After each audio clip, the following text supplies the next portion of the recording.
Alright, I'm out here at Ash Street in Terre. We got a update here.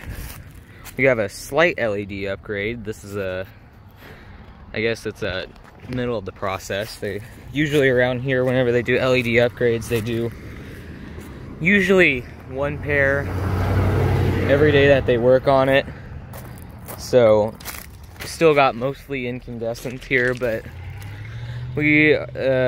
they will have it fully LED, or at least the main lights. Usually, for some reason, they sometimes forget to do the side lights, like down there.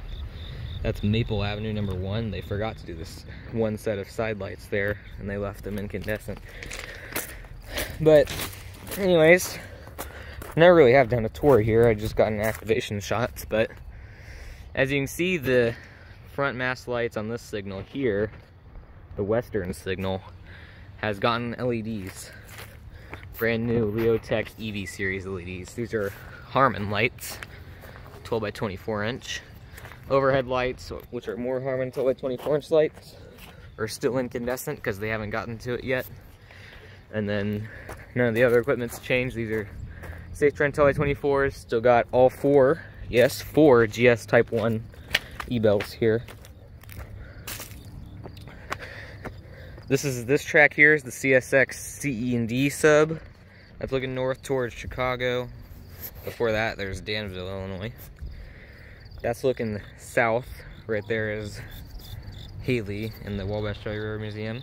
You got 8th Avenue, 13th Street, number 3, 6th Avenue.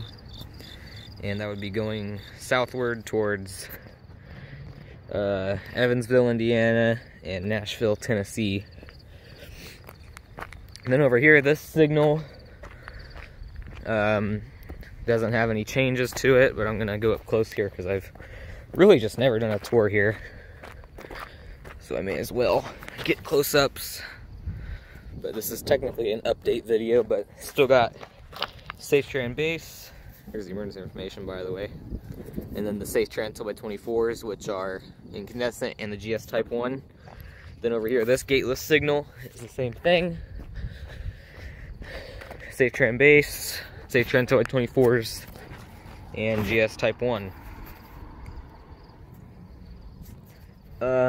The gateless signals here, the bells stay on the whole time because they're gateless, at least until the gates start rising. And then the gated signal bells, which are the louder ones, they only ring until the gates get down, or while they're lowering. Right here, this is the CSX St. Louis line sub. That's Duane Yard right there. That's looking east towards Avon, Indiana. And this would be west. These two tracks merge right here for a bit, but once they split down there, the CE&D goes south, like I said, and this would go west to St. Louis, Missouri. And most of the trains that go on this line go to Union Pacific. There's a windmill train that goes to BNSF, but other than that, it's all Union Pacific. And right here we got the Duane Runner track, which this part here is pretty much abandoned. But right there is where they put cars still actively for the yard. And we got a Vader right there. I don't know why my camera's fogging up. As you can see, the Duane Runner track right here, the wooden grade is rotting. So that's not really good. And then here's the final signal. This one, as you can see, has side lights, which I'm willing to bet they're not gonna update, at least for a long time, or possibly ever. But we'll have to see as time goes on.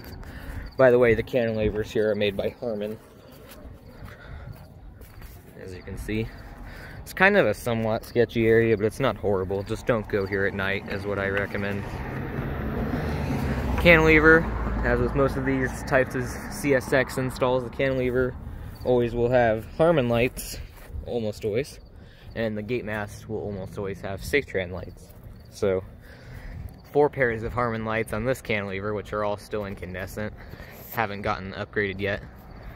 And then here's the side lights. GS Type 1 up here. This is the one I made a close-up video of a few weeks ago. You might recognize it more if I do it like this. And there's the side lights there. Rico LED gate lights on the gate. Same for over there. Safetran gate mech. And Safetran 5-inch base. For the Dwayne Runner track, I think it still has a circuit for the crossing. But I'm pretty sure this wire right here is the start of it. So, or maybe it's that wire right there. The closest I've seen cars to this crossing is pretty much where this grass starts, so that would make sense. And there's a look at that cantilever. EOT over there is making some loud annoying noises, but that's what they're supposed to do, so that's a good thing that it's making loud annoying noises. There's the Vaders.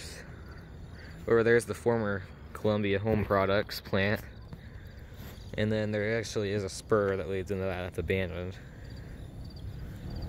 There's also a dwarf signal right there. I guess actually that track is the Dwayne Runner track, but this is a part of it right here. But I guess that's the official line. Also, look who we have here. Oh crap. Alright, I'm gonna get back. So, I'm done with the tour anyway. Thanks for watching. This is the Ash Street update and tour. Over and out.